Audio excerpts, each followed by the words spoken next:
Assalamualaikum warahmatullahi wabarakatuh. Pada kesempatan kali ini, kita akan berdiskusi mengenai pendekatan diagnosis anemia. Pada suatu hari, Anda baru saja bekerja di puskesmas ketika seorang perempuan berusia 22 tahun datang dengan keluhan lemah badan sejak sebulan yang lalu. Keluhan dirasakan makin lama makin bertambah berat. Pasien juga mengaku belakangan ini sulit berkonsentrasi sehingga mengganggu kuliahnya. Nah, diagnosis kemungkinan apa yang saudara pikirkan? Apa diagnosis diferensialnya? Dan apa yang saudara harap ditemukan pada pemeriksaan fisik? Ini adalah suatu kasus anemia. Anemia bukan penyakit, melainkan suatu keadaan yang disebabkan oleh berbagai penyebab. Anemia merupakan ketidakmampuan darah menyuplai jaringan dengan oksigen yang cukup untuk fungsi metabolisme yang baik. Di klinik sangat penting kita menentukan jenis dan penyebab anemia untuk dapat melakukan penata laksanaan yang baik. Diagnosis anemia dibuat berdasarkan anamnesis, yaitu keluhan dari pasien, kemudian pemeriksaan fisik dan pemeriksaan laboratorium. Gambaran klinis anemia bisa mulai dari pucat, lemah, cepat lelah, malas, sesak napas, palpitasi, pika atau suka mengonsumsi barang-barang tertentu seperti es, tepung, atau tanah liat. Kemudian pasien dapat pingsan, merasa pusing, sakit kepala, tinnitus atau vertigo, mudah marah, sulit tidur atau sulit berkonsentrasi, dan bahkan gangguan gastrointestinal.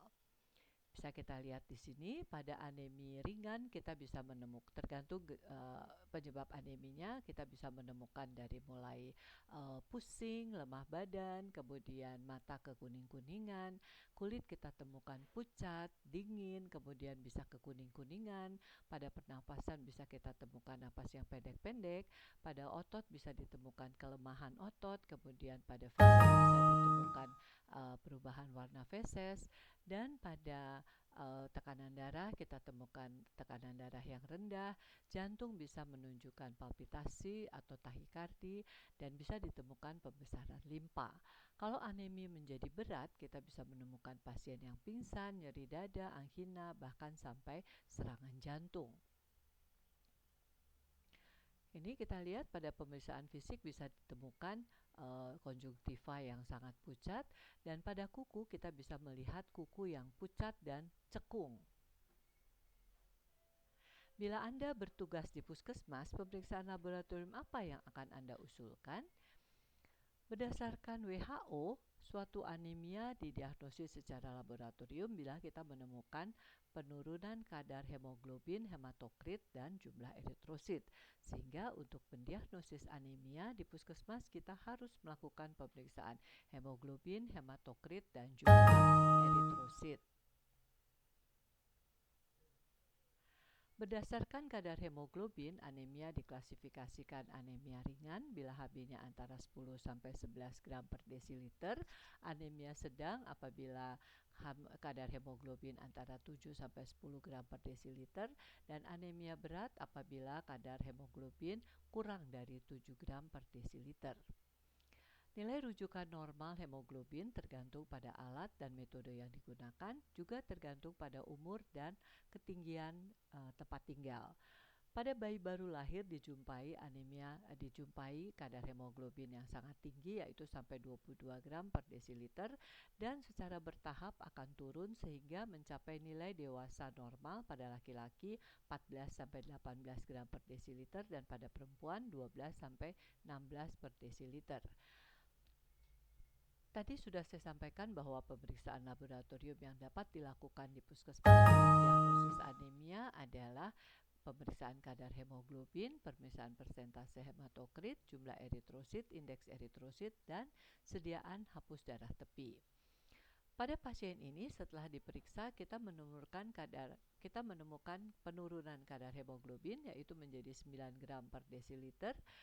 Persentase hematokritnya turun menjadi 27% dan jumlah eritrositnya turun menjadi 3 juta per mikroliter, sehingga Hb, Ht, dan jumlah eritrositnya turun. Ini adalah pasien anemia. Apa diagnosa saudara? Tentu saja anemia. Dan apa yang akan kita lakukan selanjutnya? Apabila kita sudah menemukan kadar Hb, persentase hematokrit dan jumlah eritrosit yang menurun, yang mana pasien ini adalah anemia, maka kita harus menentukan indeks eritrosit. Indeks eritrosit adalah suatu petunjuk untuk mengetahui bagaimana keadaan atau jenis anemia pasien tersebut. Indeks eritrosit terdiri dari 3 nilai, yaitu MCV, MCH, dan MCHC. MCV atau mean corpuscular volume adalah rata volume eritrosit yang menggambarkan ukuran eritrosit rata-rata. Nilai MCV ini didapat dari rumus MCV sama dengan hematokrit dalam persen dibagi jumlah eritrosit dalam gram per jumlah eritrosit dalam juta per mikroliter. Nilai normal MCV antara 76 sampai 96 femtoliter. Bila lebih kecil disebut mikrositik, artinya ukuran eritrosit lebih kecil dari normal, dan bila lebih besar disebut makrositik. MCV normal disebut normositik.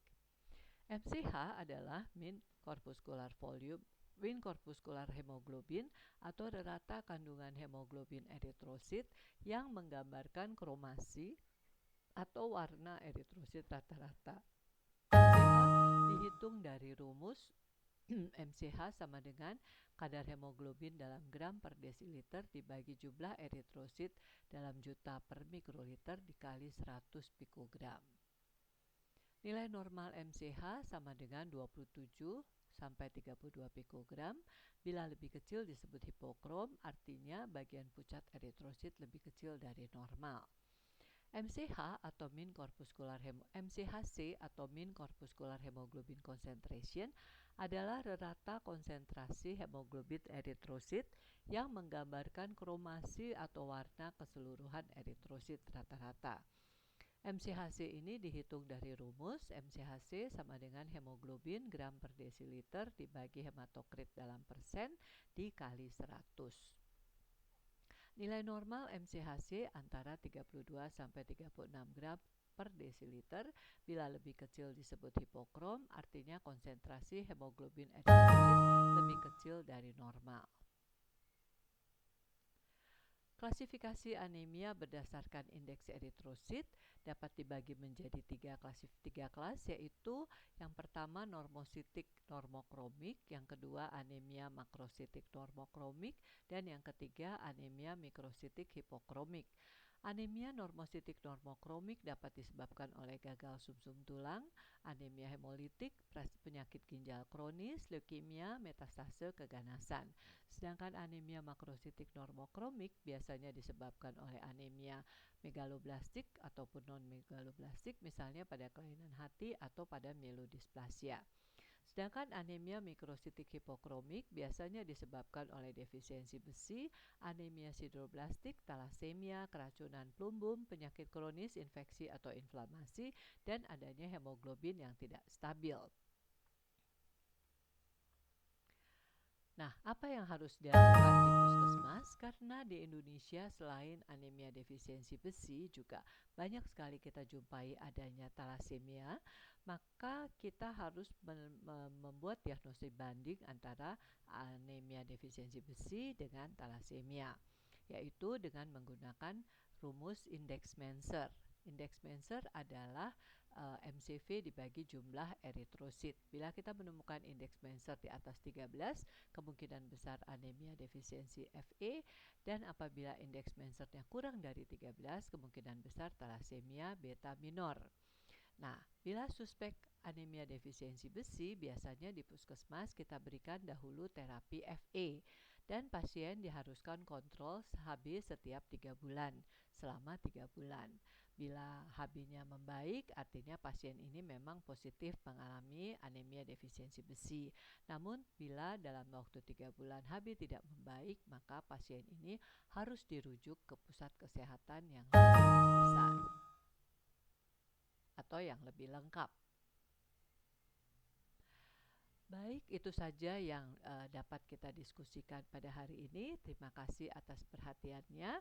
Wassalamualaikum warahmatullahi wabarakatuh, dan apabila Anda mempunyai pertanyaan, dapat langsung menghubungi saya. Terima kasih.